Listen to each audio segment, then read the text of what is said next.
Good morning, everyone. Wish you warm welcome to our Specialized Investment Fund SIF category investment awareness workshop. Okay, for first 45 minutes, I'll go through the presentation. और उसमें कुछ specific query है तो आप chat box में लिख सकते हैं. ओके, या 45 मिनट्स के बाद हम 15 मिनट्स का एक डिस्कशन करेंगे जिसमें आप अपनी क्वेरीज जो है अनम्यूट करके पूछ सकते हैं. Okay, so thank you very much for joining the workshop. So let understand कि what is SIF. तो यहाँ पे मैंने लिखा है कि it is a golden opportunity for a mass affluent HNI and NRI investor to diversify their investment portfolio.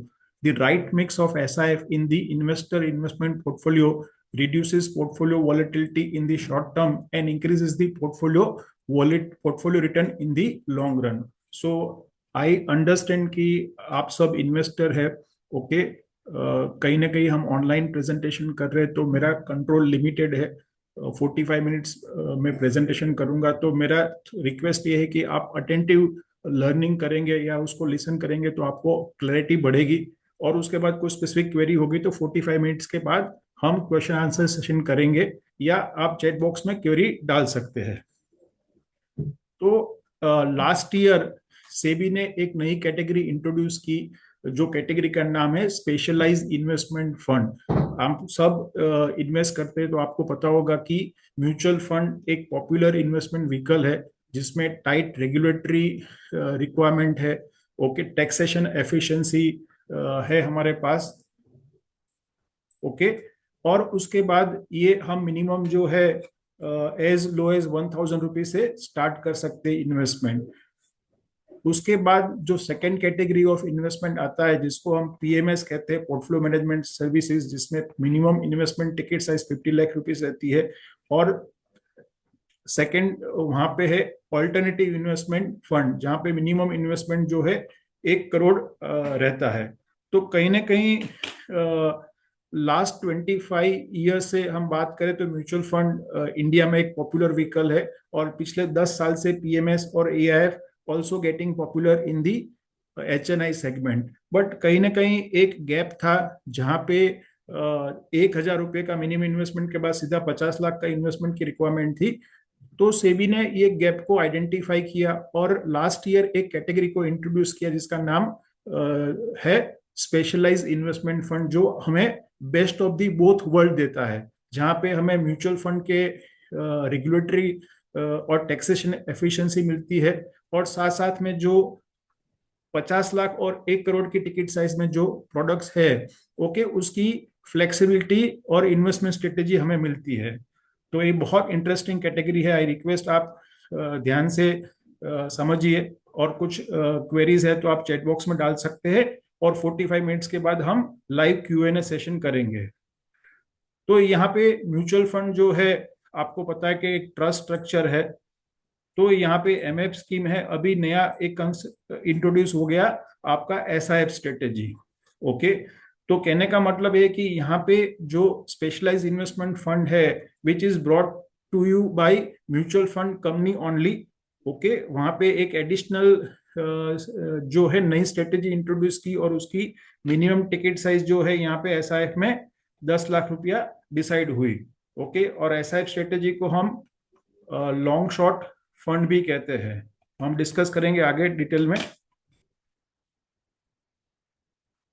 तो ये एक ब्रीफ आइडिया है कि म्यूचुअल फंड में एज लो एज 100 रुपीज से स्टार्ट कर सकते हैं. एसआईएफ में मिनिमम मैंने बात की 10 लाख की इन्वेस्टमेंट रिक्वायरमेंट है. पीएमएस 50 लाख है. एआईएफ में 1 करोड़ रुपया हमें इन्वेस्ट करना पड़ता है. टैक्सेशन दोनों का सेम है, म्यूचुअल फंड और एसआईएफ का.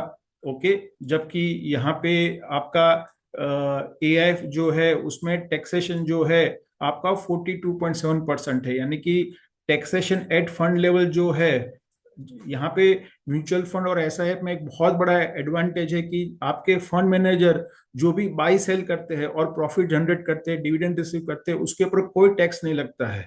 ओके, जबकि एआईएफ कैटेगरी जो है वहां पे टैक्स लगता है. पीएमएस में भी जब हम इन्वेस्ट करते हैं तो हमारा नाम से पोर्टफोलियो बनता है तो हमें short term long term capital gain applicable होता है, जबकि यहाँ पे जब इन्वेस्टर एग्जिट करते हैं तभी वो टैक्स उनको पे करना रहता है। तो that is the biggest advantage in SIF and mutual fund.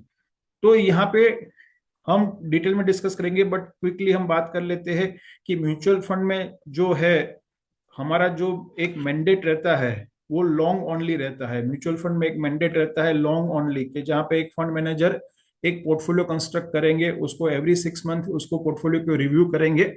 Okay, but जो 90 to 95% इन्वेस्टमेंट जो है स्टे इन्वेस्टेड रहेगा, जबकि एसआईएफ में हम उसको लॉन्ग शॉर्ट स्ट्रेटेजी कहते हैं, जहां पे उनका एक एडिशनल मैंडेट रहता है कि भाई मुझे अपसाइड तो कैप्चर करनी है, बट मुझे डाउन साइड जब आती है तो उसको भी मिनिमाइज करना है या उसको बेटर प्रोटेक्ट करना है। ओके, तो इसीलिए यहाँ पे सेबी ने एक एडिशनल बेनिफिट दिया कि जहाँ पे हम एसआईएफ कैटेगरी में शॉर्ट सेलिंग कर सकते हैं अप टू 25%। तो हम डिस्कस करेंगे थोड़ी देर में डिटेल में। तो अभी एसआईएफ में हम बात करें तो कितनी स्कीम्स अवेलेबल है, तो यहाँ पे हम एसआईएफ कैटेगरी को 3 पार्ट में डिवाइड कर सकते हैं। एक इक्विटी ओरिएंटेड स्कीम्स है, सेकंड डेट ओरिएंटेड स्कीम्स है, थर्ड हाइब्रिड ओरिएंटेड स्कीम्स है। ओके, तो अभी मार्केट में जो इक्विटी में equity long short schemes available है, मिड स्मॉल सेगमेंट में स्कीम्स अवेलेबल है, यहाँ पे हाइब्रिड स्कीम्स अवेलेबल है। तो हम डिस्कस करेंगे कि उसकी अंडरलाइन कौन कौन सी कंपनी की स्कीम्स है और कैसे काम करती है। तो ये बहुत इंपॉर्टेंट स्लाइड्स है, आप इसको ध्यान से समझिए। तो यहाँ पे हम ये कह रहे हैं कि आपका ये जो है एक्सपेक्टेड रिटर्न है, जब मैं इन्वेस्टमेंट करता हूं तो मेरा एक्सपेक्टेड रिटर्न ये है और ये मेरा एक्सपेक्टेड रिस्क है। ओके, हमें सबको पता है कि higher the risk higher return potential. Okay, तो ये आपका ट्रेडिशनल इन्वेस्टमेंट है, एग्जांपल म्यूचुअल फंड जिसको हम कहते हैं लॉन्ग ओनली फंड। तो ये इसका आपका एक ग्राफ बन रहा है कि मैंने यहाँ पे एक इन्वेस्टमेंट किया इक्विटी फंड में एग्जांपल, और मेरा इक्विटी फंड या इंडेक्स फंड ले लेता हूं जहां पे मेरा 12% रिटर्न है, और ये पर्टिकुलर 12% रिटर्न बनाने के लिए लेट से कि एक रिस्क एक्स है। बट मैं मेरे इन्वेस्टमेंट पोर्टफोलियो में एग्जांपल मेरा इन्वेस्टमेंट पोर्टफोलियो एग्जांपल 40 लाख रुपए का है, और उसमें 10 लाख रुपया मैं ऐड करता हूं एसआईएफ में इक्विटी में। ओके, तो ये आपका रिस्क नहीं बढ़ाता है, बट आपका पोटेंशियल रिटर्न जो है वो बढ़ा देता है। तो लेट से कि आपने 10 लाख रुपए का एग्जाम्पल ऐड किया आपके एग्जिस्टिंग पोर्टफोलियो में, तो अभी आपका पोर्टफोलियो जो है लेट से कि ट्रेडिशनल इन्वेस्टमेंट प्लस एसआईएफ यानी कि एमएफ प्लस एसआईएफ हो गया, तो आपका रिटर्न जो है लेट से कि 1% बढ़ गया विथ अ सेम रिस्क। या आप ऐसा भी कर सकते हैं कि भाई आपको सेम रिटर्न चाहिए तो आपका रिस्क जो है कम हो जाएगा। मुझे 12% रिटर्न चाहिए तो मेरा रिस्क कम हो जाएगा। तो ये हमें बताते हैं कि एक आइडियल मिक्स हम करते हैं एसआईएफ कैटेगरी को हमारे लॉन्ग ओनली इन्वेस्टमेंट में, तो हमारा रिटर्न पोटेंशियल बढ़ जाता है सेम रिस्क पे, या हम सेम रिटर्न एक्सपेक्ट करते हैं तो हमारा रिस्क हम कर सकते हैं कम। तो अभी तक ओल्ड वर्ल्ड स्ट्रेटेजी क्या थी पूरे वर्ल्ड में, हम बात करें कि लोग क्या करते थे कि भाई मैं 60% जो है वो इक्विटी में इन्वेस्ट करता हूँ, ओके, और 40% डेट प्रोडक्ट में इन्वेस्ट करता हूँ। लेट से किसी इन्वेस्टर का 1 करोड़ का पोर्टफोलियो है, जिसमें से उन्होंने 60 लाख रुपीज इक्विटी में इन्वेस्ट किया, 40 लाख रुपीज का डेट इन्वेस्ट कर दिया। ओके, और उनका पोर्टफोलियो लेट से 10% का रिटर्न जनरेट कर रहा है, और उनका पोर्टफोलियो का रिस्क जो है जिसको हम स्टैंडर्ड डेविएशन कहते हैं लेट से 10% का है। एग्जाम्पल एक्सपेक्टेड रिटर्न क्या है पोर्टफोलियो का 10%, और स्टैंडर्ड डेविएशन यानी कि रिस्क लेट से 10% का है। तो मैं क्या कर सकता हूं कि न्यू वर्ल्ड पोर्टफोलियो में मैं जो है 20% एमएफ 20% में एसआईएफ ऐड करता हूं, यानी कि फिक्स इनकम का पोर्शन जो है 40 - 10 कर देता हूं, और म्यूचुअल फंड में इक्विटी का जो पोर्शन है वो 60 - 10 करता हूं, यानी कि 30 and 20, तो क्या होगा न्यू वर्ल्ड पोर्टफोलियो में? तो मेरा एक्सपेक्टेड रिटर्न जो है पोर्टफोलियो का ओवरऑल जो है वो क्या हो जाएगा? एग्जाम्पल 11% हो जाएगा। ओके, और मेरा स्टैंडर्ड डिविएशन जो है वो 9% हो जाएगा। यानी कि मैं एक एसआईएफ एक लॉन्ग शॉर्ट कैटेगरी को ऐड करता हूं। ओके, वो लॉन्ग शॉर्ट कैटेगरी जो है वो आपके मेन लॉन्ग ओनली पोर्टफोलियो से डिफरेंट बिहेव करती है शॉर्ट टर्म में रिस्क में। तो उसे आपका ओवरऑल पोर्टफोलियो का रिस्क जो है, लेट से कि एग्जाम्पल 1% कम हो गया स्टैंडर्ड डेविएशन, और आपका एक्सपेक्टेड जो है 1% लेट से बढ़ गया। तो this is the new world thought process कि भाई मैं 40 कंजर्वेटिव इन्वेस्टर हूं और 40% इक्विटी कर रहा हूं, 60% डेट कर रहा हूं। तो even as a conservative investor मैंने 20% एसआईएफ को ऐड किया, suitable SIF as per my risk profile. हम डिस्कस करेंगे कौन कौन से एसआईएफ अवेलेबल है कंजर्वेटिव इन्वेस्टर के लिए, मॉडरेट रिस्क इन्वेस्टर के लिए और हाई रिस्क इन्वेस्टर के लिए। This is the conservative investor, moderate risk investor and aggressive investor. तो आपको आपके लॉन्ग ओनली यानी कि जो मेन अभी का जो एग्जिस्टिंग पोर्टफोलियो है उसमें हम 1 CR का है तो आइदर हम रीबैलेंस कर सकते हैं। ओके, और रीबैलेंस करने के बाद 80 आपका एग्जिस्टिंग पोर्टफोलियो हो जाएगा, 20 लाख आपका एसआईएफ हो जाएगा। या आप इंक्रीमेंटल इन्वेस्टमेंट करते हैं ओवर पीरियड टाइम 1 और 2 ईयर, तो आपका जो पोर्टफोलियो बनता है example over period of 1.5 crore, तो उसमें 1.2 करोड़ जो है वो आपका लॉन्ग ओनली पोर्टफोलियो बनता है और 30 लाख रुपीज का आप एसआईएफ का पोर्टफोलियो बनाते हैं। तो ये करने से क्या हो जाएगा कि adding a SIP strategy may reduce the volatility and potentially increase the overall portfolio return. So बहुत इंटरेस्टिंग है। यहाँ पे जो हम बात कर रहे हैं कि यूएस में ये कैटेगरी जो है लॉन्ग शॉर्ट कैटेगरी, उसका 1.5 ट्रिलियन डॉलर का एयूएम अभी है और उसने कंसिस्टेंटली S&P 500 को बीट किया हुआ है over long period time with lower volatility. India में लास्ट ईयर सेबी ने इंट्रोड्यूस किया। आज की डेट में हमारे पास हाइब्रिड और इक्विटी में प्रोडक्ट्स अवेलेबल है, हम डिस्कस करेंगे क्विकली। बट मेन इंपॉर्टेंट जो है कि मैं मेरे एग्जिस्टिंग पोर्टफोलियो में रीबैलेंस करके ओके मैं 20% एसआईएफ को ऐड करता हूं, तो वो एसआईएफ मुझे क्या बेनिफिट देगा? वो एसआईएफ मुझे जो है बेनिफिट देगा, मेरा रिस्क जो है वो थोड़ा कम करेगा, वॉलेटिलिटी जो है डाउन साइड की वो थोड़ी कम होगी ओवरऑल पोर्टफोलियो की, और रिटर्न मेरा जो है पोर्टफोलियो का इंप्रूव होगा। तो यहाँ पे हम क्विकली बात करते हैं कि सॉरी, तो एसआईएफ जो है कैसे काम करेगा कि बुल मार्केट चल रहा है तो आपका लॉन्ग ओनली पोर्टफोलियो जो है म्यूचुअल फंड वो आउट परफॉर्म करेगा और आपका एसआईएफ जो है वो अंडर परफॉर्म या मॉडरेट परफॉर्म करेगा। बट जब हम देख रहे पिछले 18 मंथ से, हम पिछले 18 मंथ से देख रहे हैं इंडिया में कि निफ्टी जो है आइदर रेंज बाउंड है, वॉलेटाइल है या बेयर मार्केट है बिकॉज ऑफ दी वॉर। अभी बेयर मार्केट चल रहा है पिछले 12 दिन से, या बीच में वॉलेटाइल था, रेंज बाउंड था। तो ये सारे कंडीशन में आपका लॉन्ग ओनली पोर्टफोलियो जो म्यूचुअल फंड का है ओके वो एग्जाम्पल मॉडरेट या अंडर परफॉर्म करता है, इस समय पे ये आउट परफॉर्म करता है। तो यहाँ पे मैं ये आपको समझाने की कोशिश कर रहा हूं कि एग्जाम्पल एक मैं स्टॉक लेता हूं, एग्जाम्पल मुझे इन्वेस्टमेंट करना है एग्जाम्पल एक ही स्टॉक में, और मैंने इन्फोसिस में इन्वेस्ट किया ओके, तो मेरा जो है रिस्क जो है वो स्पेसिफिक कंपनी पे हो जाएगा। अभी मैंने इन्फोसिस के साथ एग्जाम्पल टीसीएस किया तो भी रिस्क सिमिलर होगा क्योंकि दोनों एक ही सेगमेंट में काम कर रही है। Infosys and TCS both are the export oriented company, IT services company है। बट एग्जाम्पल मैंने एक इन्फोसिस लिया जो एक्सपोर्ट कर रही है और दूसरा मैंने लेट से कि एग्जाम्पल बीपीसीएल लिया जो एग्जाम्पल वो इंपोर्ट करती है। तो एक को डॉलर एप्रिशिएट होगा तो फायदा होगा, एक को डॉलर डेप्रिशिएट होगा तो फायदा होगा।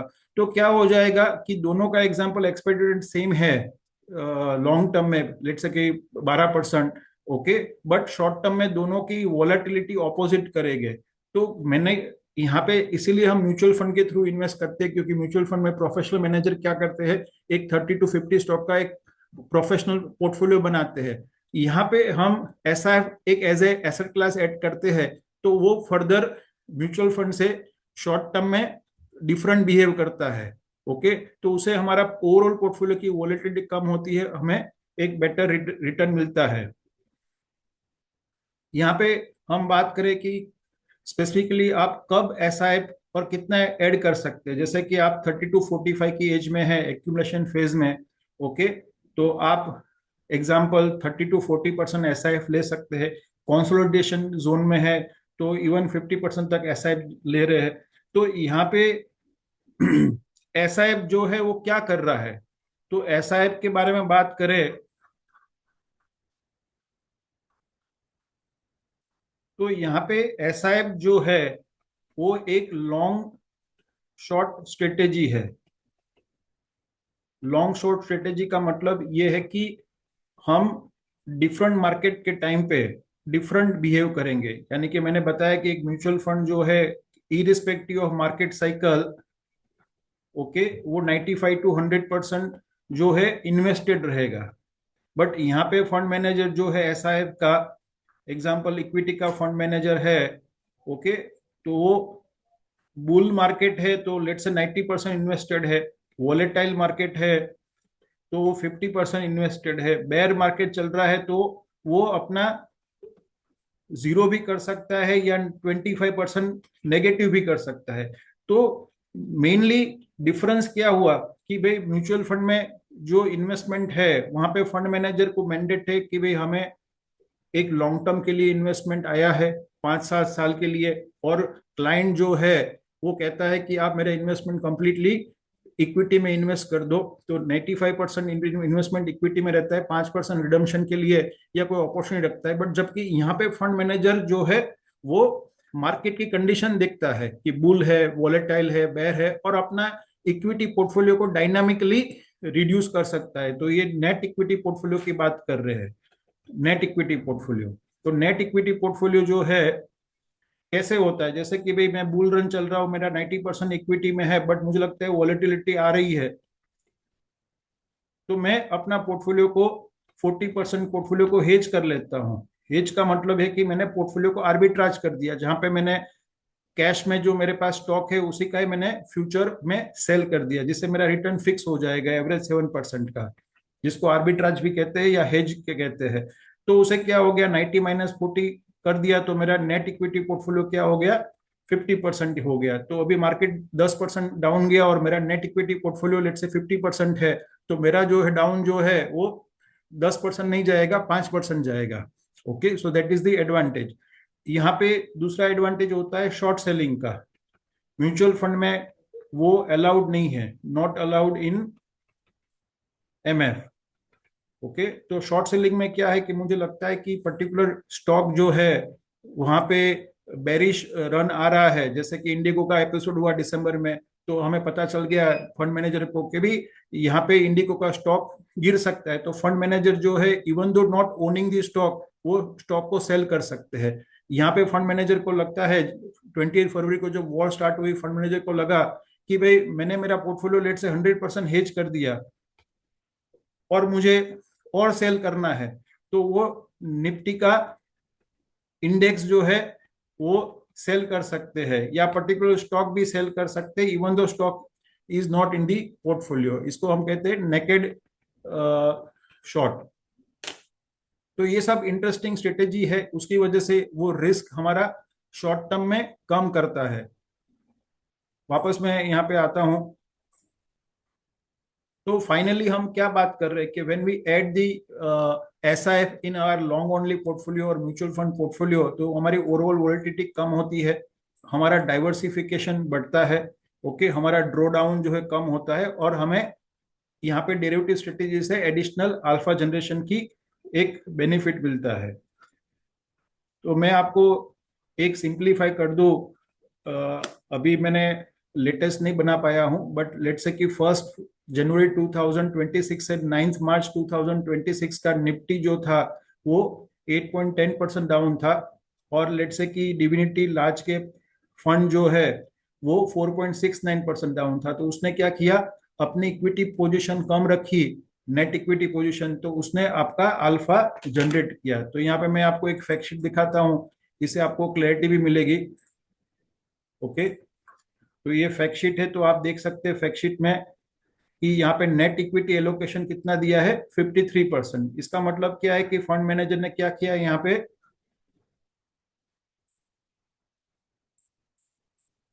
तो फंड मैनेजर ने क्या किया, एग्जांपल कि उन्होंने ग्रोस एक्सपोजर 68% रखा, बट सामने डेरिवेटिव्स में उन्होंने शॉर्ट पोजीशन ली, इसीलिए नेट एक्सपोजर जो है 50% हो गया। जैसे एग्जांपल, मेरे पास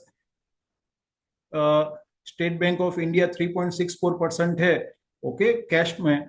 ओके, तो उसके मैंने एग्जांपल 1 लाख शेयर है, तो 1 लाख में से लेट से एग्जांपल मैंने 80,000 शेयर जो है मैंने सेल कर दिए फ्यूचर मार्केट में, तो उसे क्या हो जाएगा, मेरा इफेक्टिव नेट पोजीशन जो है 0.6% ही रहेगा। तो बाय डूइंग दिस वे, एक फंड मैनेजर यहाँ पे डायनामिकली अपना पोर्टफोलियो को, based on the market cycle, bull चल रहा है तो वो 100% अप टू 90-95% तक इक्विटी में नेट एक्सपोजर रखेगा।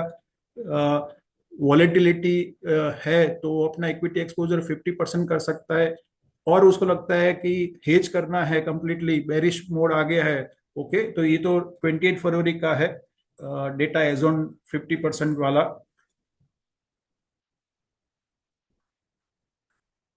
28 फरवरी, तो फंड मैनेजर को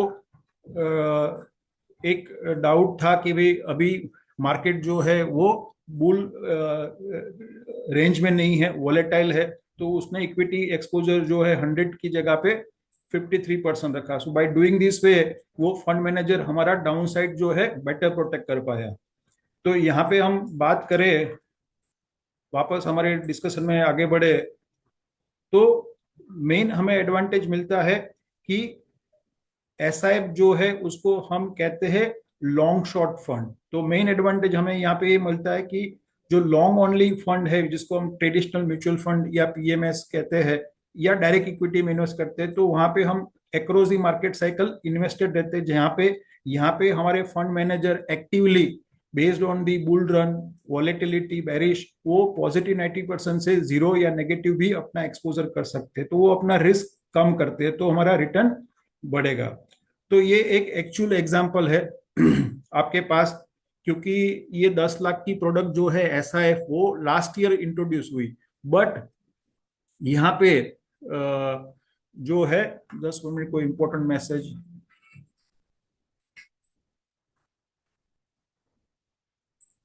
तो यहाँ पे मैं बात करूं, तो ये प्रोडक्ट जो है अपनी 10 लाख वाली, वो ये साल यानी कि लास्ट ईयर स्टार्ट हुई, बट 2013 से हमारे कंट्री में एआईएफ कैटेगरी में long short fund already available है, जहां पे मिनिमम रिक्वायरमेंट 1 करोड़ की रहती है। तो ये जो एक्चुअल परफॉर्मेंस रिपोर्ट है आपके पास के, जहां पे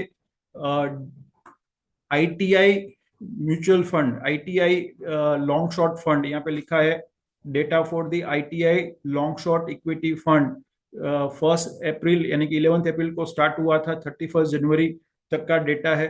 तो आप देख रहे हैं कि कोविड में फंड मैनेजर ने क्या किया, अपने आप को कंप्लीटली हेज कर दिया। ओके, तो जब कोविड में ये फंड पॉजिटिव था, जबकि निफ्टी जो है आपका 28% नेगेटिव था। तो कहने का मतलब ये कि 8 साल की हम बात करें, तो ये लॉन्ग शॉर्ट फंड ने हमें बैलेंस एडवांटेज फंड का, यानी कि निफ्टी से हाफ रिस्क लेके हमें निफ्टी प्लस का रिटर्न दिया, यानी कि निफ्टी प्लस 2% का एवरेज रिटर्न दिया। 100 रुपीज का 8 साल में 173 हो गया, जबकि निफ्टी ने 100 रुपीज का क्या किया, 143 किया। तो मेन एडवांटेज हमें ये मिलता है कि हमारी डाउन साइड जो है बेटर प्रोटेक्ट रहती है compare to the long only portfolio in mutual fund और पीएमएस और डायरेक्ट इक्विटी।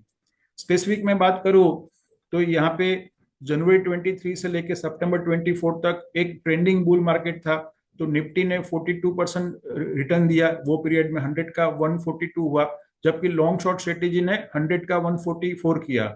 ओके, और उसके बाद हम बात करें अक्टूबर 24 से फरवरी 25, निफ्टी 15% डाउन था, लास्ट ईयर की बात कर रहे। ओके, और उस समय ये स्ट्रेटेजी का रिटर्न -3% था। तो फाइनली आउटकम क्या हुआ कि निफ्टी ने 100 का 122 किया। ओके, और लॉन्ग शॉर्ट स्ट्रेटेजी जो है उसने 100 का 139 किया। ओके, तो इसका मतलब ये है कि जब हमने बेटर डाउन साइड प्रोटेक्ट की, तो जब मार्केट में अपसाइड आती है तो हम उसको जो है एक लॉन्ग ओनली इन्वेस्टमेंट के सामने बेटर हम कैप्चर कर सकते हैं अपसाइड, क्योंकि हमारा फंड कम डाउन गया है तो हमें जो है रेस में कम रिस्क पे भी बेटर रिटर्न दे सकते हैं। तो यहाँ पे आपका जो है इक्विटी कैटेगरी जो है वो बेफ का रिस्क हमें लेती है, और हमें रिटर्न जो है वो मिलता है निफ्टी प्लस का मिलता है। निफ्टी प्लस 2% तक का रिटर्न हम एक्सपेक्ट कर सकते हैं। तो यहाँ पे मैं अभी आगे बढ़ू। ओके, क्योंकि टाइम लिमिटेड 15 मिनट बाकी है। तो क्या प्रोडक्ट रेंज हमारे पास अवेलेबल है और कैसे हम उसको समझ सकते हैं, तो मैं 3 केस स्टडी लेके डिस्कस करना चाहूंगा। ओके,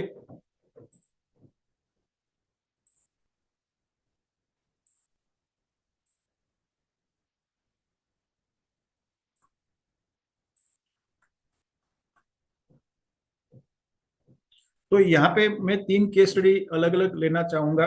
जैसे कि यहाँ पे मैंने लिखा है कि क्लाइंट जो है वो सीनियर सिटीजन है। ओके, और उनके पास 2 करोड़ का ऑलरेडी कॉर्पस है, साथ साथ में वो पार्ट टाइम कंसल्टिंग से 15 लाख की इनकम अर्न कर रहे हैं। उनकी रिस्क प्रोफाइल जो है लो है। इन्वेस्टमेंट मेनली जो उनका है bank FDs, senior citizen saving schemes में ही है, और उनको एवरेज रिटर्न मिल रहा है 7%।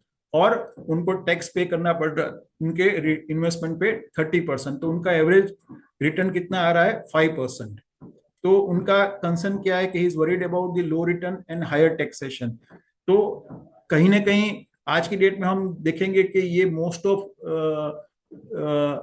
इन्वेस्टर है हमारे कंट्री में जो 50s में है, 60s में है, उनका ये कंसर्न है, क्योंकि उन्होंने अपना एसेट बना दिया है इन्वेस्टमेंट का, बट उनके पर रिटर्न कम मिल रहा है, टैक्सेशन ज्यादा हो रहा है। तो क्या आपको एसआईएफ सॉल्यूशन दे सकती है? तो एसआईएफ ऐसा सॉल्यूशन दे रही है आपको यहाँ पे। एसआईएफ में हाइब्रिड लॉन्ग शॉर्ट फंड में आपको 2 कैटेगरी के फंड मिल रहे हैं।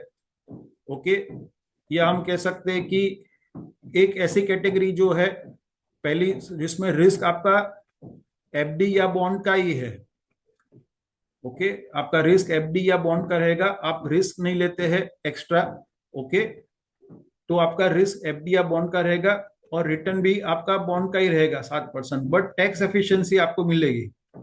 टैक्स एफिशिएंसी क्या मिलेगी कि 1 साल के बाद जब आप सेल करेंगे, ओके, तो आपको टैक्स जो है एलटीसीजी टैक्स 12.5% लगेगा आफ्टर 1 ईयर।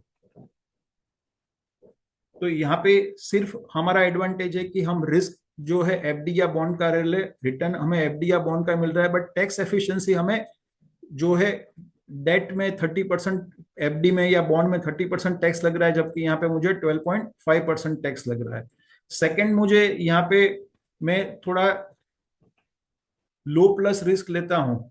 ओके, तो मेरा एफडी या बॉन्ड का जो रिटर्न है 7% प्लस मुझे 2 to 3% का रिटर्न जनरेट होगा।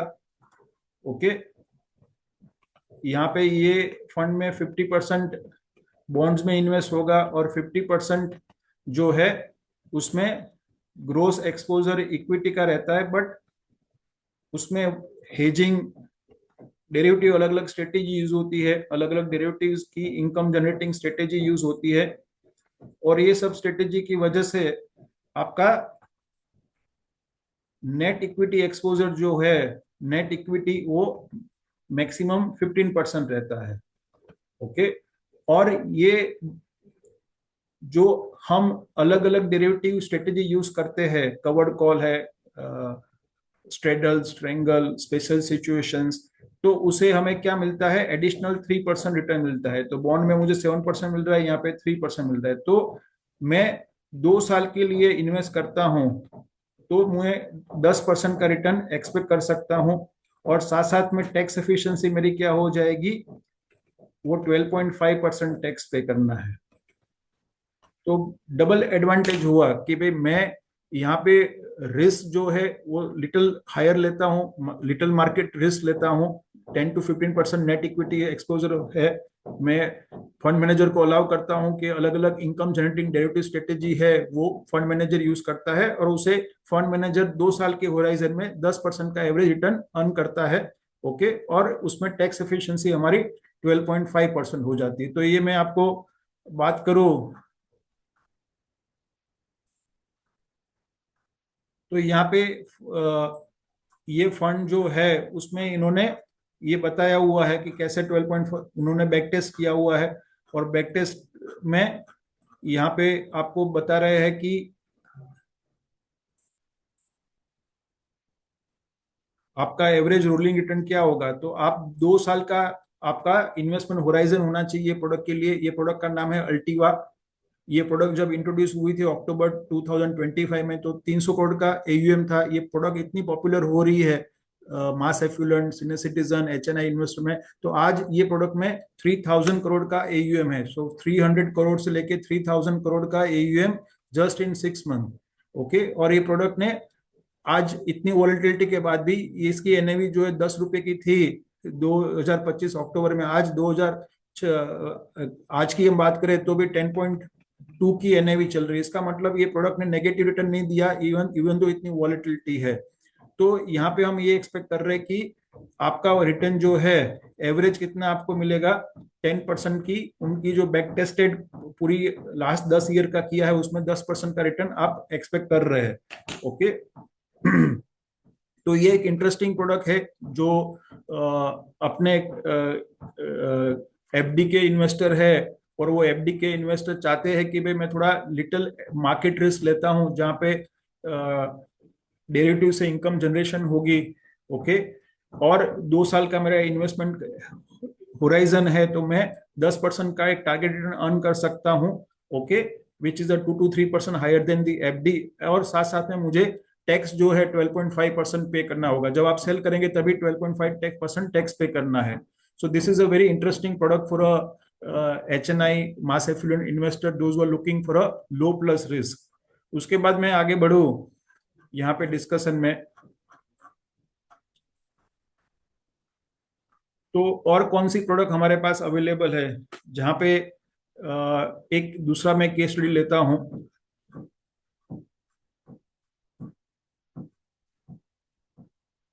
कि यहाँ पे पहले मैं यही कंप्लीट कर देता हूँ। चलो मैं यहाँ से स्टार्ट करता हूँ एक केस स्टडी से। तो यहाँ पे नया इंट्रोड्यूस करने के लिए मैं बात कर रहा हूँ कि क्लाइंट जो है 45 की एज में है। ओके, और वो क्लाइंट ने 45 की एज में 2 करोड़ का कॉर्पस बना दिया है, और साथ साथ में वो एक्टिव इनकम भी अर्न कर रहा है, लेट से 20 लाख रुपए की पर एनम। और यहाँ पे उनके पास 1 करोड़ का डेट इन्वेस्टमेंट है, फिक्स डिपॉजिट बॉन्ड्स में इन्वेस्टमेंट है 1 करोड़ का, म्यूचुअल फंड या डायरेक्ट इक्विटी का इन्वेस्टमेंट है। उनका रिस्क टॉलरेंस जो है मॉडरेट है। Worried about the short term volatility, वो वरीड है कि भाई शॉर्ट टर्म की वजह से मार्केट में डाउन साइड की वजह से उनको थोड़ा पैनिक होता है या डर लगता है। वो एक चाहते हैं कि मेरा पोर्टफोलियो का डाइवर्सिफिकेशन हो, और वो उनके एक्सपेक्टेशन जो है हायर रिस्क एडजस्टेड रिटर्न का है।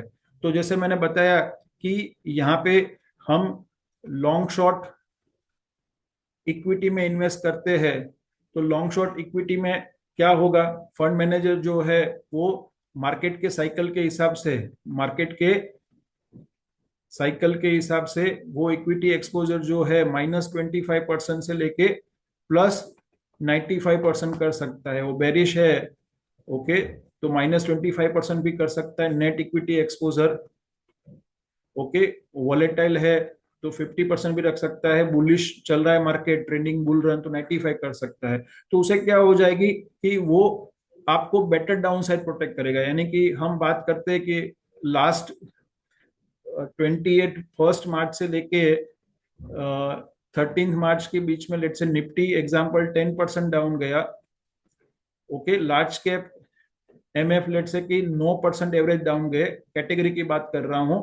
और लार्ज कैप जो है, लार्ज कैप में जो एसआईएफ कैटेगरी की प्रोडक्ट है, तो वो लेट्स से कि 5% डाउन गई या 6% डाउन गई एग्जांपल।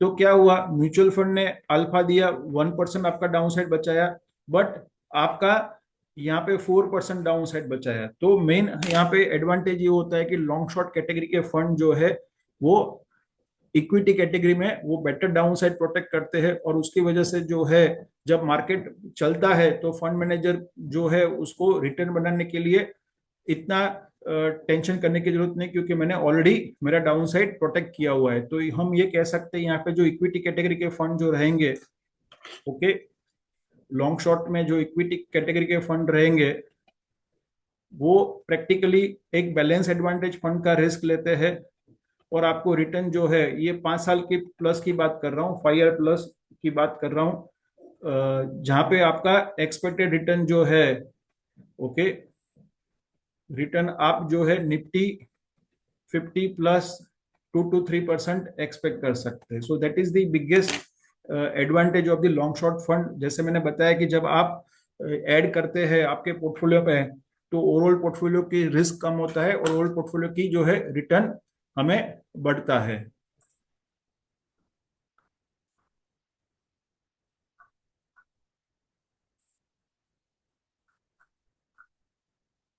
लास्ट 2-3 स्लाइड में करके क्वेश्चन आंसर करूंगा, और उसमें हो सकता है कि आपकी ज्यादा क्वेरी सॉल्व कर पाऊंगा, जो भी है।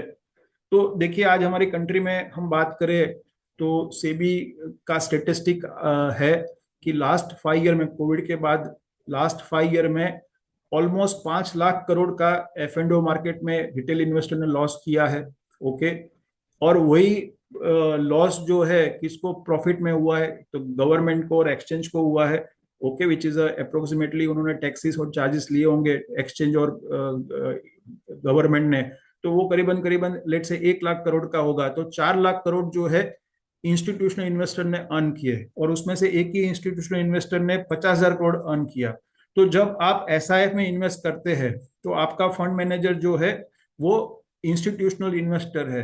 तो वो डेरिवेटिव स्ट्रेटेजी में जो रिटेल इन्वेस्टर जो मिस्टेक कर रहे हैं, या आप as a retail investor mistake कर रहे हैं एफ एंड ओ करके, उसकी जगह पे आप एफ एंड ओ करने की जगह पे आप एस आई पी इन्वेस्ट करते हैं, तो आपका फंड मैनेजर जो है वो आपको over and above equity return, आपको एक एडिशनल रिटर्न उसकी स्ट्रेटेजी के हिसाब से लॉन्ग टर्म में निकाल के देता है। हम यहाँ पे बात करें तो म्यूचुअल फंड में या पीएमएस या डायरेक्ट इक्विटी में हम इन्वेस्ट करते हैं, और उसके साथ हम एसआईएफ का एलोकेशन करते हैं, तो उसे हमारा पोर्टफोलियो की ओवरऑल रिस्क कम होता है और पोर्टफोलियो का रिटर्न हमें बढ़ता है, जो हमने डिस्कस किया था स्टार्टिंग में। तो बहुत इंपॉर्टेंट है कि आज की डेट में काफी सारे इन्वेस्टर डायरेक्ट इक्विटी में इन्वेस्ट करते हैं, और हमने देखा है डायरेक्ट इक्विटी में भी क्या करते हैं, सिलेक्टेड स्टॉक में स्क्यूड हो जाते हैं। जैसे किसी का 1 करोड़ का पोर्टफोलियो है और उसमें लेट से 5-7 स्टॉक ही है जो 80% कंट्रीब्यूट करता है, वो 5-7 स्टॉक चले तो आपका रिटर्न बनता है, बट वो 5-7 स्टॉक नहीं चले तो आपका रिटर्न नहीं बनता है। तो इससे अच्छा कि आप डायरेक्ट इक्विटी करने की जगह पे, या आपका 1 करोड़ का पोर्टफोलियो है तो उसमें से आप डिसाइड कर सकते हैं 10, 20, 30 लाख आप एसआईपी के थ्रू जा सकते हैं। तो उसे क्या हो जाएगा कि आपका पोर्टफोलियो बेटर डाइवर्सिफाई होगा, ओके, और ओवरऑल रिस्क जो है वो कम होगा। तो यहाँ पे कहीं ना कहीं डायरेक्ट इक्विटी के सामने आप एसआईपी में इन्वेस्ट करते हैं तो रिसर्च ड्रिवन इन्वेस्टमेंट है, बेटर रिस्क मैनेजमेंट है, डिसिप्लिन एसेट लोकेशन है, तो हमारा जो है एक नेगेटिव रिटर्न आने के चांसेस लॉन्ग टर्म में कम हो जाएगा। एफडी और बॉन्ड का तो मैंने बता दिया कि हम एसआईपी के थ्रू हम सेम रिटर्न अर्न कर सकते हैं सेम रिस्क लेके, बट बेटर टैक्स एफिशिएंसी मिलेगी। या हम एसआईपी के थ्रू थोड़ा लिटिल मार्केट रिस्क लेके ज्यादा रिटर्न अर्न कर सकते हैं। तो यहाँ पे मैं अपना सेशन को स्टॉप करना चाहूंगा, और आपकी जो भी क्वेरीज है I will just give opportunity to unmute.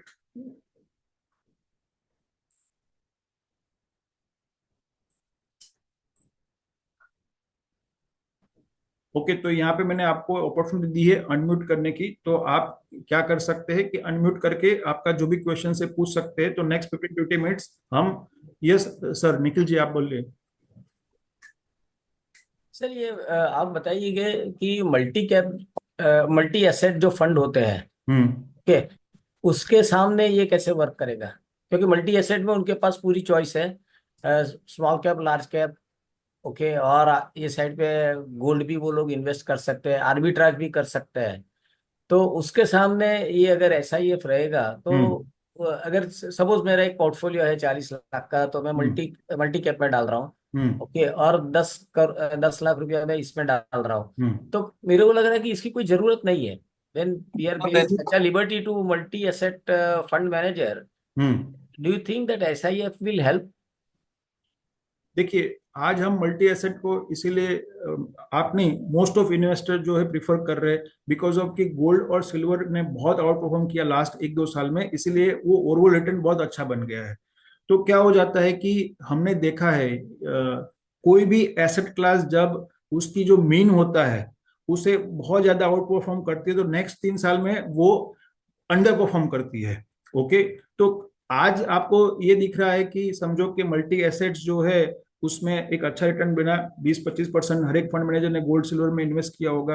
But हो सकता है कि नेक्स्ट 3 इयर्स में एग्जाम्पल वही गोल्ड एसेट्स जो है अंडर परफॉर्म करता है एग्जाम्पल, तो आपका रिटर्न जो है वो हो सकता है कि far lower than the balance advantage fund बनेगा। ओके। और दूसरा मोस्ट इंपॉर्टेंट डिफरेंट मैंने बताया कि यहाँ पे आपके फंड मैनेजर जो है आपका, हम यहाँ पे ऐसा नहीं बोल रहे कि जो आपको एक, जो आप अभी इन्वेस्ट कर रहे हो एक पैकेज प्रोडक्ट की बात कर रहे हैं, बट आपका एक डेट पोर्टफोलियो है और इक्विटी पोर्टफोलियो है। तो डेट पोर्टफोलियो को मुझे बेटर बनाना है तो कैसे बना सकता हूँ, इक्विटी को बेटर बनाना है तो कैसे बना सकता हूँ। तो डेट के लिए मैंने बताया कि भाई डेट पोर्टफोलियो जो आपका है एग्जाम्पल, और उसमें आप 7% अर्न कर रहे हो और 30% टैक्स पे कर रहे हो, तो यहाँ पे एक ऐसी प्रोडक्ट है लॉन्ग शॉर्ट हाइब्रिड फंड अल्टीवा ऐसा करके, जो आपको 10% का रिटर्न टारगेट करती है 2 साल के होराइजन पे। ओके। और आपका टैक्स एफिशिएंट भी है।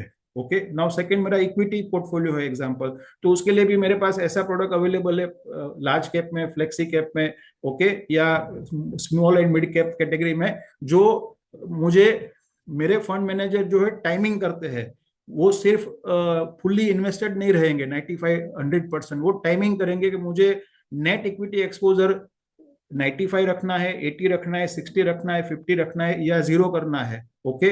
तो वो टाइमिंग के बेसिस पे वो क्या करेंगे, आपका डाउन साइड का बेटर रिस्क मैनेजमेंट करेंगे।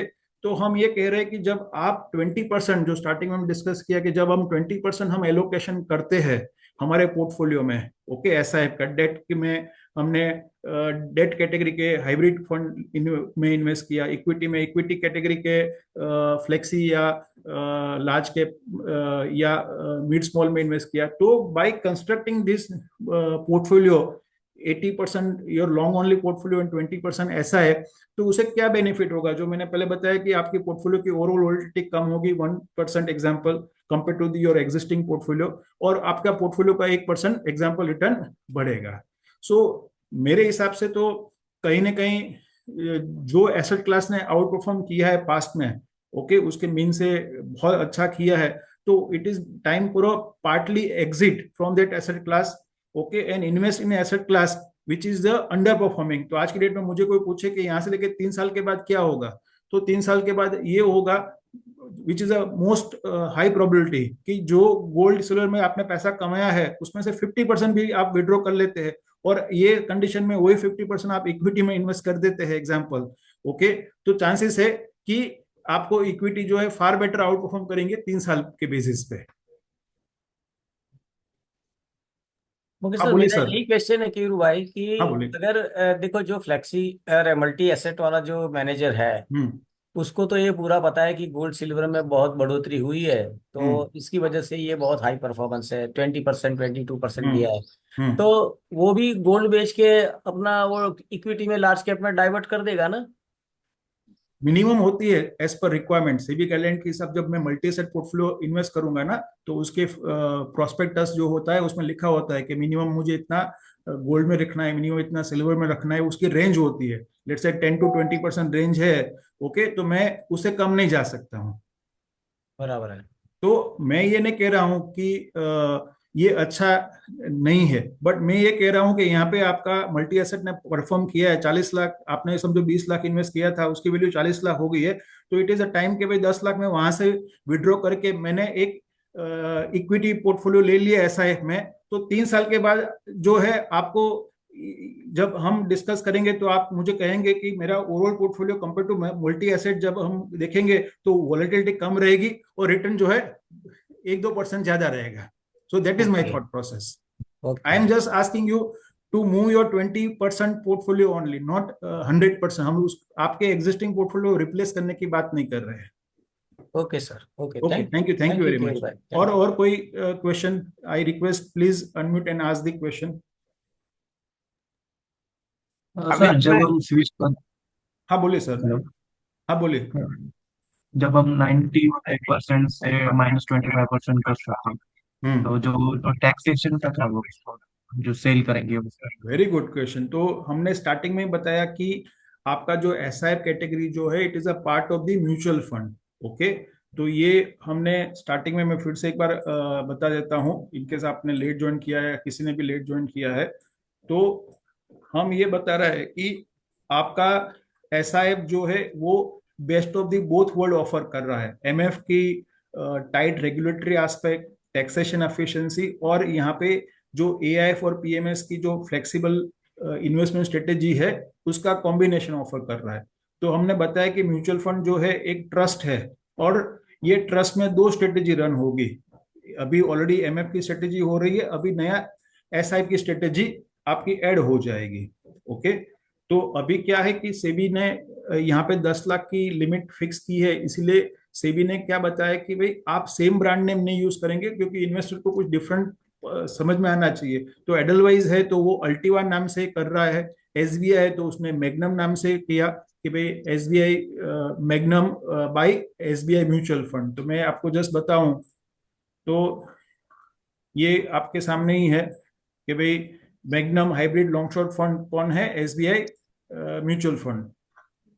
तो कहने का मतलब ये है कि यहाँ पे आपका जो, जब हम बात करेंगे कि जब कोई भी गेन होगा शॉर्ट टर्म में डेरिवेटिव से होगा, डिविडेंड से होगा, लॉन्ग टर्म शॉर्ट टर्म से होगा, तो ट्रस्ट स्ट्रक्चर में वो टैक्स फ्री रहता है, तो उसमें कोई टैक्स नहीं पे करना है।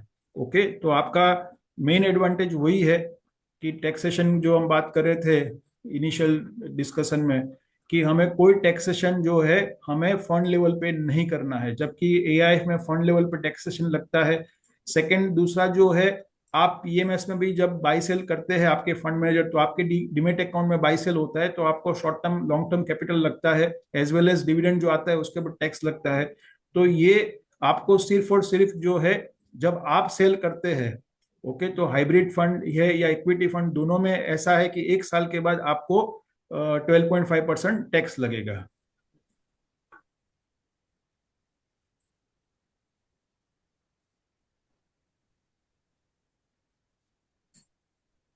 ओके। और कोई क्वेश्चन यहाँ पे? Am I able to answer your question sir? हाँ, अभी आपका जो आपने बोला हाँ बोलें सर। टैक्स नहीं लगेगा, तो ऐसी कोई रीजन है कि इस पे टैक्स नहीं लगेगा? वो ट्रस्ट है ना, ट्रस्ट जो है यहाँ पे हम बात कर रहे हैं कि ये जो आपके सामने है डेटा, ओके, तो क्या लिखा है, नील एज पर सेक्शन 1023D।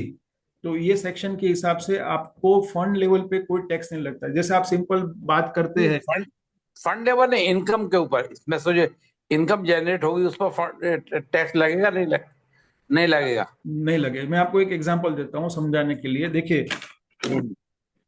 एक एचएनआई इन्वेस्टर है, ओके, उसके पास लेट से के 10 करोड़ का इन्वेस्टमेंट पोर्टफोलियो है, उसमें से लेट से 1 करोड़ उसने एमएफ में किया है, 1 करोड़ लेट से के एसआईएफ में किया है, 1 करोड़ का लेट से की पीएमएस है, और 1 करोड़ लेट से की एआईएफ में है। ओके। तो अभी क्या होगा, हम समझते हैं कि सबका रिटर्न सेम आता है। ओके, सबका रिटर्न लेट से की एग्जाम्पल 15% हुआ रिटर्न। ओके। यानी कि फंड मैनेजर ने जो बाई सेल किया पूरे साल में, ओके, वो बाई सेल करने के बाद 1 जनवरी को आपका जो था 26 को एग्जाम्पल, और लेट से कि, या मैं एग्जाम्पल लेता हूं कि ये लेता हूं तो 31 दिसंबर को आपकी वैल्यू पोर्टफोलियो की हो गई एग्जाम्पल 1,15,00,000 सब में। तो यहाँ पे हम ये कह रहे हैं कि यहाँ पे जो 15 लाख रुपया एडिशनल गेन हुआ वो ट्रस्ट स्ट्रक्चर है, फंड लेवल पे हुआ। तो यहाँ पे आपने कोई विड्रॉ नहीं किया है, आपको तो मैंने यूनिट्स एलोकेट किए थे 1 करोड़ रुपए के, लेट सके मैंने आपको एग्जाम्पल 10 लाख यूनिट एलोकेट कर दिए थे, तो आपको कोई लेना देना नहीं जब तक आप सेल नहीं करते। बट जबकि यहाँ पे 15 लाख रुपया जनरेट हुआ 1 साल के अंदर बाई सेल करने से, तो ये आपका अकाउंट है, आपका पर्सनल डीमैट अकाउंट रहता है। तो ये पर्सनल डीमैट अकाउंट में आपका 15 लाख रुपया लेट से कि वो STCG बना और उसके ऊपर 20% टैक्स देना पड़ेगा, तो ये 3 लाख रुपया आपका चला जाएगा, आपका नेट रिटर्न पोस्ट टैक्स 12% हो जाएगा। तो ये उसे क्या हो जाएगा कि आपकी टैक्सेशन जो है आपको उसी साल में पे करनी पड़ेगी। जबकि यहाँ पे तो फंड लेवल पे कोई टैक्स नहीं, जब तक आप नहीं सेल करते, आपने 5 साल तक कुछ नहीं किया तो 5 साल तक आपको कोई टैक्सेशन नहीं लगेगा। तो उसे क्या होगा कि ये हम कहते हैं EET, जहाँ पे आपका ग्रोथ एग्जम्प्ट है और आपको जब एग्जिट करते हैं तभी टैक्स करना पड़ता है। जबकि यहाँ पे तो हर साल आपको टैक्स, आपका फंड मैनेजर बाई सेल करेगा तो टैक्स पे करना है, और इसलिए आपका टैक्सेशन की वजह से आपका इफेक्टिव रिटर्न कम हो जाता है। तो अभी 1,12,000 ही, 1,12,00,000 ही रहा ग्रोथ करने के लिए। EIF में यही टैक्स जो है लॉन्ग शॉर्ट फंड में 42% है। कितना परसेंट है? 42%। तो यहाँ पे जो फंड मैनेजर ने कमाया 15 लाख, उसके ऊपर 40% जो है आप पकड़ लो, 6 लाख रुपया चला जाएगा, 9 लाख रुपया ही आपके पास रहेगा। तो आज की डेट में MF एंड SIF एक ट्रस्ट स्ट्रक्चर होने की वजह से ओके ज्यादा HNI इन्वेस्टर प्रीफर करते हैं यहाँ पे, क्योंकि मुझे हर साल कोई टैक्स लायबिलिटी जनरेट नहीं होती। जबकि मैं PMS के थ्रू जाता हूँ और जो भी बाई सेल हुआ तो वो बाई सेल पे मुझे टैक्स लायबिलिटी पे करनी पड़ेगी PMS और AIF में। तो अल्टीमेटली टैक्स तो पे करना ही पड़ेगा। हाँ बट सर आप आज पे करेंगे, ओके आप समझ लीजिए एक बैंक FD में आपने इन्वेस्ट किया, ओके जहाँ पे बैंक FD मैं आपको एक एक्सेल शीट बताता हूँ। नहीं, मैं समझ गया, अल्टीमेटली टैक्स तो पे करना ही हाँ पड़ेगा। बट उसकी चेंज हो जाता है ना, क्योंकि मैं हर साल पे करता हूँ। हर साल मैंने 1 करोड़ पे 5 लाख रुपया अर्न किया, एग्जाम्पल 10 लाख 15 लाख अर्न किया और मेरा 20% टैक्स चला गया, 12 लाख ही ग्रो होने के लिए हो ना। तो फाइनली क्या होता है, एक इन्वेस्टमेंट जो है उसमें फाइनल पे टैक्स पे करना पड़ रहा है, तो effective maturity value long term में बढ़ जाती है आपकी। हाँ, तो लॉन्ग टर्म में ज्यादा प्रॉफिट होगा तो लॉन्ग टर्म में हाँ क्योंकि ज्यादा वो टैक्स 12 पे यहाँ पे करना 15 लाख पड़ेगा। पे आपको वापस आपका 12% 15% मिलेगा, जबकि यहाँ पे 12 लाख पे ही 15% मिलेगा। तो ये आपका एक टैक्स इनएफिशिएंसी है। और डिविडेंड भी आपको टैक्स लगेगा, जैसे कि आपका PMS पर पोर्टफोलियो है, डायरेक्ट इक्विटी का पोर्टफोलियो, डिविडेंड आपने रिसीव किया एग्जांपल, तो आपको तो टैक्स पे करना पड़ेगा, एज पर द इनकम में ऐड करके टैक्स पे करना पड़ेगा। जबकि वही म्यूचुअल फंड के SIP थ्रू डिविडेंड रिसीव हुआ तो उसको आपको टैक्स नहीं पे करना है, वो आपकी NAV बढ़ जाएगी प्रोपोर्शनेटली। जब आप विड्रॉ करेंगे तभी टैक्स आपको पे करना है। तो ये बहुत बड़ा एडवांटेज आज की डेट में SIF और MF में है। हाँ बोलिए सर। सर अभी कितनी कितनी AMC ये SIF ऑफर कर रही है? Very good question. तो ये मैं आपको समराइज कर दूं तो हम ऐसा ही दो पार्ट में डिवाइड। ऐसा ही हाँ SIF की आप पूछ रहे हैं ना मुझे? हाँ SIF में हाँ बोलिए सर। SIF में हम डालते हैं पैसा, तो 5 साल के बाद SWP करने का है, हम्म तो कौन सा SIF में डालने का अच्छा है? ओके मैं आपका क्वेश्चन लेता हूँ 2 मिनट के बाद। पहले मैं बता देता हूँ कि हाइब्रिड में मेरे पास कौन कौन से प्रोडक्ट है। मेरे पास अरुदा फंड है, सारे फंड का नाम लॉन्ग शॉर्ट फंड है, ओके। और उसमें अरुदा SIF जो है वो बंधन म्यूचुअल फंड का है। तो ये प्रोडक्ट जो है मुझे बॉन्ड रिस्क में समराइज कर रहा हूँ, इंपॉर्टेंस है, थोड़ा ध्यान रखिए। बॉन्ड का ही रिस्क लेती है, रिटर्न मुझे बॉन्ड का ही मिलेगा, बॉन्ड रिटर्न नहीं मिलेगा, लेट से 7%। बट ये प्रोडक्ट मुझे टैक्स एफिशिएंसी जो है वो इक्विटी की देती है, यानी कि 1 साल के बाद मैं विड्रॉ करता हूँ तो मुझे 12.5% टैक्स पे लगेगा, जबकि FD में या बॉन्ड में 30% मुझे टैक्स लगेगा। सेकेंड प्रोडक्ट जो है अल्टीवा SIF है, जो आपका रिस्क बॉन्ड प्लस का होता है, जहां पे आपका रिटर्न जो है वो 7+3, यानी कि ये डेरिवेटिव स्ट्रेटेजी से, लॉन्ग शॉर्ट डेरिवेटिव स्ट्रेटेजी से वो 10% टारगेट कर रहे हैं। 2 साल का मिनिमम होराइजन होना चाहिए यहाँ पे मिनिमम होराइजन आपका 1 साल का है। तो आपका ये एक्सपेक्ट रिटर्न 10% का है, जहाँ पे आपका टैक्स जो है 1 साल के बाद आपका 12.5% मिलेगा। तो ये अभी बहुत पॉपुलर है डेट इन्वेस्टर के लिए, क्योंकि ये डेट इन्वेस्टर को 2 साल, आप 2 या 3 साल के लिए एफडी करते हैं, उसके सामने आपको एफडी से 2 या 3% ज्यादा रिटर्न मिलता है। साथ साथ में टैक्स जो है आप जब बेचेंगे तो 12.5% पे करना है। तो इसकी वजह से आपकी मैच्योरिटी वैल्यू 2 या 3 साल के बाद बहुत बड़ा डिफरेंस आता है, बड़ी अमाउंट पे। ओके, मैंने जैसे बताया कि ये 300 करोड़ से स्टार्ट हुई थी, अभी 3000 करोड़ का एयूएम हो चुका है। काफी सारे कॉर्पोरेट एंटिटी भी इन्वेस्ट अभी कर रहे हैं। उसके बाद हम बात करें अगेन हाइब्रिड प्रोडक्ट में, तो एक प्रोडक्ट जो है जो अभी आई है, इसको हम कह सकते हैं एपेक्स बिरला की है। जो प्रोडक्ट हम कह सकते हैं कि नेट इक्विटी एक्सपोजर जो उनका रहेगा वो 0 to 40 के बीच में रहेगा, जहां यहाँ पे जो नेट इक्विटी एक्सपोजर जो था वो 0 to 15% का था। तो यहाँ पे हम कह सकते हैं कि बॉन्ड प्लस प्लस कर दीजिए समझने के लिए, रिस्क मेरा बॉन्ड प्लस प्लस है। तो यहाँ पे मैं ये प्रोडक्ट जो है उसमें मैं एक्सपेक्ट कर सकता हूँ कि 3 साल प्लस में कर रहा हूँ इन्वेस्टमेंट, तो मुझे हो सकता है कि 10% प्लस का रिटर्न मिलेगा, और मुझे 1 साल के बाद वही LTCG टैक्स लगेगा 12.5%। उसके बाद जो आता है बेफ कैटेगरी की प्रोडक्ट जो मार्केट में पॉपुलर है, बैलेंस एडवांटेज फंड, जिसको हम कहते हैं डायनामिक एसेट एलोकेशन फंड, जो डेट और इक्विटी को करते हैं। तो यहाँ पे मैं आपको जस्ट बताना चाहूंगा कि म्यूचुअल फंड के बेफ और SIF के बेफ फंड में क्या डिफरेंस है। म्यूचुअल फंड के बेफ जो होते हैं वो एक इक्विटी एक्सपोजर 40 to 80% में ही करते हैं, नेट इक्विटी एक्सपोजर, जबकि यहाँ पे नेट इक्विटी एक्सपोजर -25% से लेके +75 हो सकते हैं। तो फंड मैनेजर को लगता है कि मार्केट बुल है तो 75% करेंगे, मार्केट बेरिश है तो वो एज लो एज नेगेटिव कर सकते हैं, यानी कि वो अपने आप को जीरो भी कर सकते हैं, नेगेटिव भी कर सकते हैं।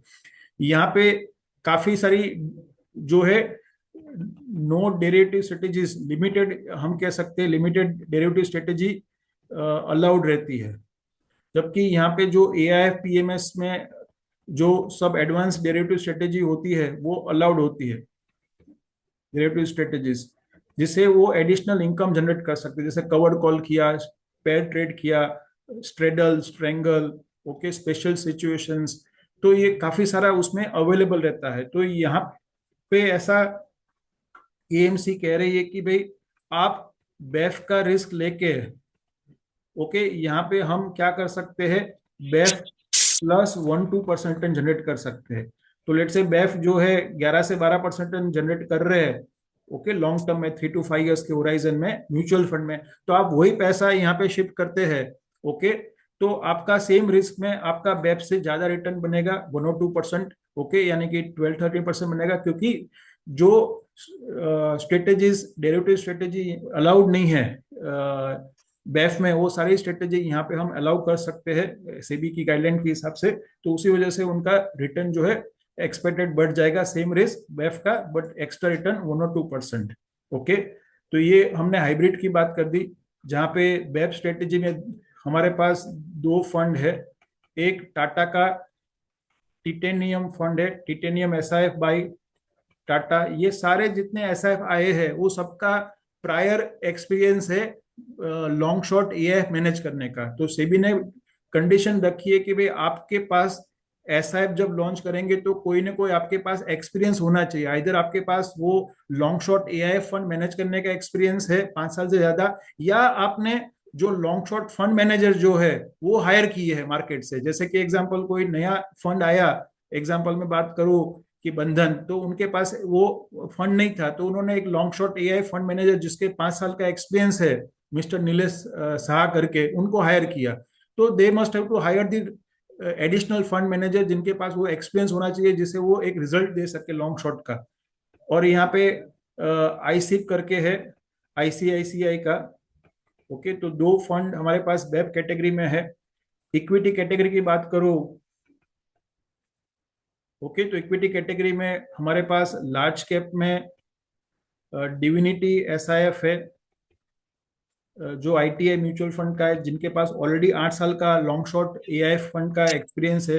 ओके, तो वो आपको क्या कर सकता है, बेफ के रिस्क में आपको निफ्टी प्लस रिटर्न जनरेट कर सकता है, बट आपका मिनिमम होराइजन 5 साल का होना चाहिए। उसके बाद मैं बात करूं कि हमारे पास इक्विटी कैटेगरी में और दो कैटेगरी है, फ्लेक्सी कैप और सेकंड जो है मिड एंड स्मॉल कैप। तो फ्लेक्सी कैप में डाइना एसआईएफ करके है जो 361 एएमसी का है, और अरुदा बंधन एएमसी का है। ओके, और मिड एंड स्मॉल कैप में आईसीआईसीआई का आईसीएफ अवेलेबल है। तो आपका होराइजन एटलीस्ट 7 से 10 साल का इन्वेस्टमेंट का है तो आप स्मॉल मिड कैप में जा सकते हैं, जहाँ पे आईसीआईसीआई कह रहा है कि हम सेम लोअर वोल्टिलिटी करके सेम रिटर्न देने की कोशिश करेंगे। उन्होंने टारगेट किया कि हम लोअर वोल्टिलिटी रखेंगे बट रिटर्न ज्यादा हम एक्सपेक्ट सेम रिटर्न देने की कोशिश करेंगे, यानी कि बहुत ज्यादा वोलेटिलिटी मिड स्मॉल में आती है तो वोलेटिलिटी आपको फार लोअर आएगी, बट रिटर्न जो है 7 से 10 साल के बाद मिड स्मॉल कैटेगरी का आपको मिलेगा। तो मैं अभी आपके क्वेश्चन पे आता हूँ विकास जी। तो यहाँ पे आपको एसडब्ल्यूपी करनी है तो सबसे आप स्टार्ट करते हैं अल्टीवा एसआईएफ जो बॉन्ड प्लस वाला है, जहाँ पे आपने 2 साल आपने इन्वेस्ट किया। ओके, जहाँ पे टारगेट रिटर्न 10% है, और उसके बाद आप 2 साल के बाद जो है आप एसडब्ल्यूपी करते हैं तो आपको जो भी गेन होगा वो गेन आप, क्योंकि समझो आपने यहाँ पे एग्जाम्पल 25 लाख डाला, ओके, और उसकी वैल्यू 25 लाख की लेट से कि 30 लाख हो गई, मैं सिंपल ले रहा हूँ एग्जाम्पल, और लेट से कि फर्स्ट मंथ में आपने 1 लाख विड्रॉ किया, तो एज पर हम यूनिट्स में पैसा कन्वर्ट हो जाता है। तो 25 लाख के यूनिट्स बन गए थे, अभी 30 लाख में से 1 लाख विड्रॉ किए, तो यहाँ पे एग्जाम्पल ऐसा हुआ कि 80,000 आपका कैपिटल है और 20,000 आपका गेन है। तो 80,000 पे तो टैक्स ही नहीं लगेगा आपको, क्योंकि ये आपकी कैपिटल विड्रॉ हो रही है। ओके, एसडब्ल्यूपी का मतलब ये है कि ओके, हाँ बोलिए मेरा सर। कहने का ऐसा है, हाँ मेरा कहने का ऐसा है कि मेरे को 5 साल के बाद तो उसमें रखने का ही है पैसा, हाँ, और 5 साल के बाद एसडब्ल्यूपी करने का है। Very good. और दूसरा कि क्या हम पीएफ से निकाल के इसमें डाल सकते हैं, वो एडवाइजेबल है। और तीसरा कि उसमें कितना परसेंटेज हमको सीएजीआर मिलेगा 5 साल के बाद, अगर मैं एसडब्ल्यूपी करता हूँ 5 साल के लिए रखने का ही है, तो कौन सा फंड अच्छा है वो भी। हाँ, तो मैं आपका 5 साल का सर आपने बता दीजिए कि आपका टाइम होराइजन है। अभी मैं पूछूंगा आपका रिस्क टॉलरेंस क्या है, आप लो रिस्क लेना चाहते हैं, मॉडरेट लेना चाहते हैं कि हाई रिस्क लेना चाहते हैं? Moderate moderate moderate. तो मॉडरेट आपने रिस्क लिया तो मैं सजेस्ट करूंगा बैलेंस एडवांटेज कैटेगरी के एसआईएफ, जहां पे लेट से कि आपने टिटेनियम एसआईएफ जो टाटा का है, ओके, उसमें आपने इन्वेस्ट किया, एग्जांपल एक 10 लाख आपने इन्वेस्ट किया स्टार्ट करने के लिए, और लेट से कि 5 साल के बाद ये वैल्यू आपकी, एग्जांपल ले रहा हूँ, 17 लाख हो गई एग्जांपल। ओके, तो यहाँ से आप विड्रॉ करना स्टार्ट कर सकते हो। और यहाँ पे एवरेज आप क्या एक्सपेक्ट कर रहे हैं कि भाई बेफ का रिटर्न जो है 10% आता है कैटेगरी का 5 साल में, तो 1 और 2% एक्स्ट्रा आ रहा है। तो कहने का मतलब कि आपका रिटर्न एक्सपेक्ट कर रहे हैं 10 से 11 से 12% का। ओके, और उसके बाद जो है यहाँ से हम विड्रॉ करेंगे जो भी आपकी रिक्वायरमेंट है। यहाँ से हमने विड्रॉ किया एग्जाम्पल 1 लाख रुपया, तो 1 लाख रुपया 2 पार्ट हो गया कि 75,000 आपका प्रिंसिपल है, 25,000 आपका गेन है, तो ये 25,000 पे सिर्फ आपको 12.5% ही टैक्स पे करना है। तो मैं सजेस्ट तो करूंगा समझ कि गया। आप बेफ कैटेगरी में जा सकते हैं मॉडरेट रिस्क के लिए, और सिस्टमेटिकली हर साल वहां से हम विड्रॉ कर सकते हैं। तीसरा आपका जो क्वेश्चन था कि मैं पीएफ से विड्रॉ कर सकता हूं कि नहीं कर सकता हूं, देखिए आप सर पता है आपको कि पीएफ में क्या है कि 2.5 लाख तक का जो आपका इंटरेस्ट है वो आपका टैक्स फ्री है। 2.5 लाख के ऊपर जो भी आपका इंटरेस्ट बनता है वो आपको टैक्सेबल है। एम आई राइट और wrong sir? Right right right. बराबर ने? तो आप समझिए कि देखिए कि समझो कि आपकी पीपीएफ में लेट से हर साल 5 लाख का इंटरेस्ट बन रहा है। ओके, तो इसका मतलब जो बैलेंस 2.5 लाख रुपया है उसके ऊपर तो आपको 30%, समझो आप 30% के स्लैब में है तो 30% आपका चला जा रहा है। तो 8% की जगह पे आपके हाथ में क्या आ रहा है? 2.5% निकाल दो तो आपके हाथ में आ रहा है लेट से 5.5 या मैक्सिमम 6% आ नहीं रहा है। नहीं, ऐसा नहीं है। अगर हम पीएफ में ईयरली कंट्रीब्यूशन 2.5 लाख से ज्यादा करते हैं तो जो एक्स्ट्रा अमाउंट है उसके पर टैक्स लगता है। एग्जिस्टिंग पीएफ पे कोई टैक्स नहीं लगता है। ओके, यानी कि इंटरेस्ट जो आपका बन रहा है वो पूरा टैक्स फ्री बन रहा है इंटरेस्ट? हाँ, अभी तो टैक्स फ्री है, लेकिन अभी मैं ईयरली 2.5 लाख से ज्यादा डालूंगा तो वो अमाउंट का होता है। लेकिन अभी मेरे पास जो पीएफ अवेलेबल है उसमें ओके। से मैं 10 लाख विड्रॉ करके अगर एसआईएफ में डालता हूं तो एडवाइजेबल है। और ये बैलेंस एडवांटेज फंड में वर्स्ट केस में, वेरी वर्स्ट केस में 5 साल के बाद कितना मतलब मिल सकता है, मतलब सीएजीआर। सपोज अभी आपने 10 to 11% बोला, लेकिन वर्स्ट केस होएगा तो क्या 9, 8, 9 तो मिलेगा ही। 100%, क्योंकि 5 साल का पीरियड क्या होता है, देखिए आज इंडेक्स क्या है, कोविड में इंडेक्स हो गया था हमारा निफ्टी का 8,000 का। अभी इतना 1.5 साल से मंदी चल रही है मार्केट में और ईरान वॉर चल रहा है। ओके, तो भी हमारा इंडेक्स 3 टाइम है, 23,000 चल रहा है। इसका मतलब क्या होता है कि जब 5 साल के होराइजन में देखते हैं तो कहीं ना कहीं जो बॉटम होता है वो बॉटम, वो 5 साल पहले जो हमारे लिए जो था, आज जो है हम क्या एक्सपेक्ट कर रहे हैं कि बहुत वर्स कंडीशन आएगी तो निफ्टी मैक्सिमम जो है 20,000 21,000 जा सकता है, उसे नीचे नहीं जा सकता, क्योंकि जो भी स्मार्ट इन्वेस्टर होंगे, वैल्यू इन्वेस्टर होंगे, वो एकदम एग्रेसिवली बाइंग स्टार्ट कर देते हैं, तो इंडेक्स जो है बाद में वो स्टेबल हो जाता है। तो कहने का मतलब ये कि 8-9% तो आप एक्सपेक्ट कर ही सकते हैं। तो कहीं ना कहीं आप स्मॉल अमाउंट जो है डाल के आप बेफ में डाल सकते हैं। Okay okay. और कोई क्वेश्चन यहाँ पे? लास्ट 5 मिनट्स ले लेते हैं तो क्वेश्चन जो सर भी है। यहाँ पे हाँ बोलिए अपना सर। नॉर्मल जो म्यूचुअल फंड है उसमें से हम्म। जैसे हम ट्रांसफर करते हैं लार्ज कैप में से स्विच करके मिड कैप में कर सकते हैं मार्केट के अप डाउन के हिसाब से। तो हम्म। इसमें म्यूचुअल फंड में से मैं सेम कंपनी के एसआई में ट्रांसफर कर सकता हूँ पैसा, कि मुझे विड्रॉ करना पड़ेगा और विड्रॉ करने के बाद ही मेरा वापस बैंक में आएगा और वापस मुझे इन्वेस्ट करना पड़ेगा? स्विच जो बोलते हैं ना, इंटरनल हाँ स्विच। हाँ, नहीं यहाँ पे वो अलाउड नहीं है, क्योंकि एज पर सीबी गाइडलाइंस जो है यहाँ पे ये सेपरेट कैटेगरी है, सेपरेट एसेट क्लास है। ओके, तो इसी वजह से आपको पहले पैसा बैंक में लेके आना पड़ेगा और उसी के बाद हम उसको री इन्वेस्ट करेंगे। ओके। और जैसे आपने म्यूचुअल फंड में बताया कि लिमिटेड डेरिवेटिव स्ट्रेटेजी है, राइट, और इसमें अनलिमिटेड मतलब बहुत ही एडवांस लेवल की स्ट्रेटेजी है। तो म्यूचुअल हम्म। फंड में ओनली उनके पास जो फंड्स रहते हैं, जो स्टॉक्स रहता है, उसके सामने ही वो लोग हेज कर सकते हैं, right? That is the limitation. Hmm. मतलब और शॉर्ट सेलिंग नहीं कर सकते। This is what you want to say? हाँ, तो यहाँ पे दो चीज है सर। एक तो यहाँ पे एसआईएफ में up to 25% short selling allowed है, जो एमएफ में नहीं है। शॉर्ट सेलिंग का मतलब कि मैं वो पर्टिकुलर स्टॉक को ओन नहीं करता हूँ और मुझे लगता है कि वो स्टॉक डाउन जा रहा है या इंडेक्स डाउन जा रहा है तो मैं उसको सेल कर सकता हूँ, ठीक है, which is a 25% of the portfolio.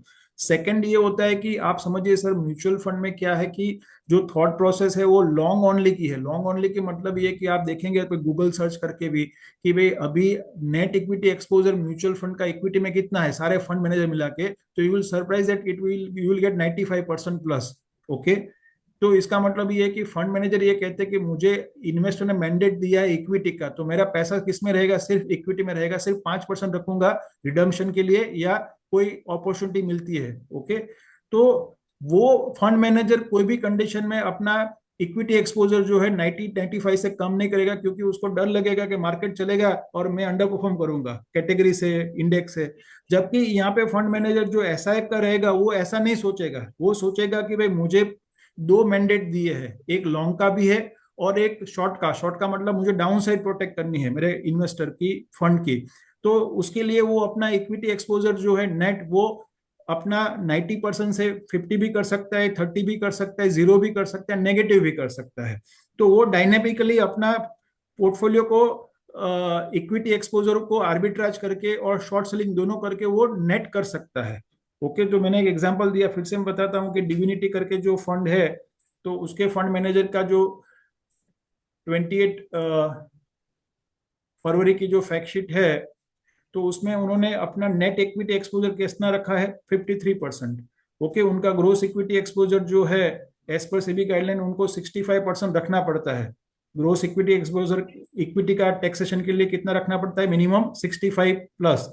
But उन्होंने 15% क्या कर दिया, हेज कर दिया अपना पोर्टफोलियो को। हेज का मतलब क्या किया कि भाई मेरे पास एग्जांपल मारुति सुजुकी के स्टॉक है 1.97%, ओके, बट मुझे लगता है कि भाई यहाँ पे मुझे कोई अपसाइड नहीं दिख रही है टेम्पररी, तो मैंने इतने अमाउंट का मैंने स्टॉक को शॉर्ट कर दिया, ओके, फ्यूचर में। इसका मतलब क्या होगा कि ये आर्बिट्राज ट्रेड करते हैं, उसको कहते हैं आर्बिट्राज, लॉन्ग शॉर्ट ट्रेड को आर्बिट्राज कहते हैं, हेज कहते हैं, जहां पे मेरा रिटर्न फिक्स हो जाएगा 7%।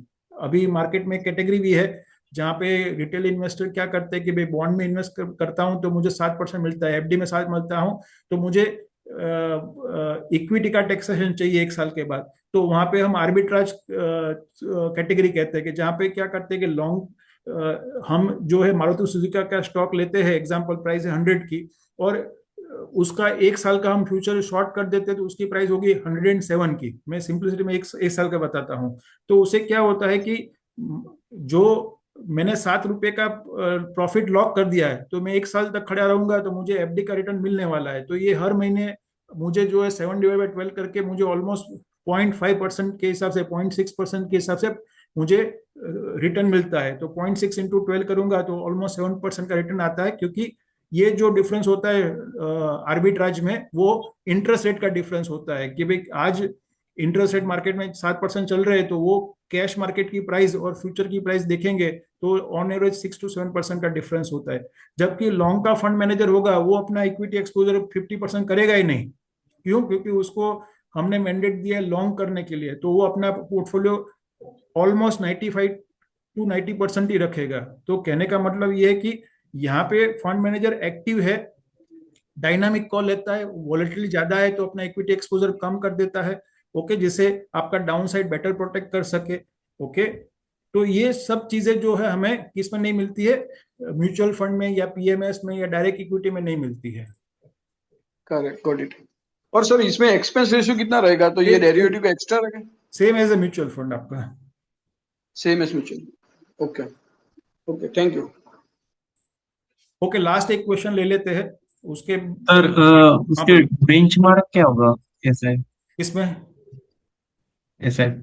देखिए हर एक प्रोडक्ट का अलग अलग होगा। जैसे ये लार्ज कैप स्ट्रेटेजी है डिविनिटी की, तो उन्होंने निफ्टी 50 को बेंचमार्क बनाया है, उनका बेंचमार्क जो है निफ्टी 50 का है, ओके। फ्लेक्सी कैप कैटेगरी की प्रोडक्ट होगी, जैसे कि फ्लेक्सी कैप या मिड स्मॉल कैप, आईसीआईसीआई की मैं बात करूं, ओके,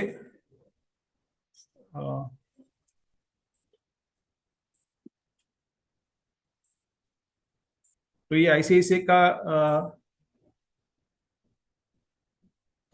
का भी है नहीं, तो मैं लेट से कि इसका बात करता हूं, अरुदा लॉन्ग शॉर्ट इक्विटी, तो उनका जो बेंचमार्क है वो निफ्टी 50 निफ्टी 500 है, फ्लेक्सी के प्रोडक्ट में है, तो उनका बेंचमार्क जो है वो उन्होंने निफ्टी 500 रखा हुआ है। तो हर एक का अलग अलग होगा। बेफ में प्रोडक्ट है तो बेफ का बेंचमार्क होगा, डेट कैटेगरी के प्रोडक्ट है तो डेट कैटेगरी का आपका बेंचमार्क रहेगा, यानी कि दैट विल। तो कहीं ना कहीं ये हमारा जो इनिशिएटिव है, जिसे जो अभी हमारे साथ जो इन्वेस्टर ज्वाइन किए, वो इन्वेस्टर को एक बेसिक अवेयरनेस देने का है, ओके। और उसके बाद आपको कुछ स्पेसिफिक क्वेरीज है तो आपके जो रिस्पेक्टिव पार्टनर्स है उनको आप कनेक्ट कर सकते हैं। डेफिनेटली ये पीपीटी और ये जो हम अभी रिकॉर्ड कर रहे हैं वो रिकॉर्डिंग दोनों में शाम तक आपके रिस्पेक्टिव पार्टनर को शेयर कर दूंगा। वो आपको पीपीटी और ये अपना रिकॉर्डिंग जिन्होंने पूरा नहीं देख पाया तो रिकॉर्डिंग भी उनको मिल जाएगी। So thank you very much for your participation, and if you have any specific query you can connect with your partner. Thank you very much. Thank you. Thank you.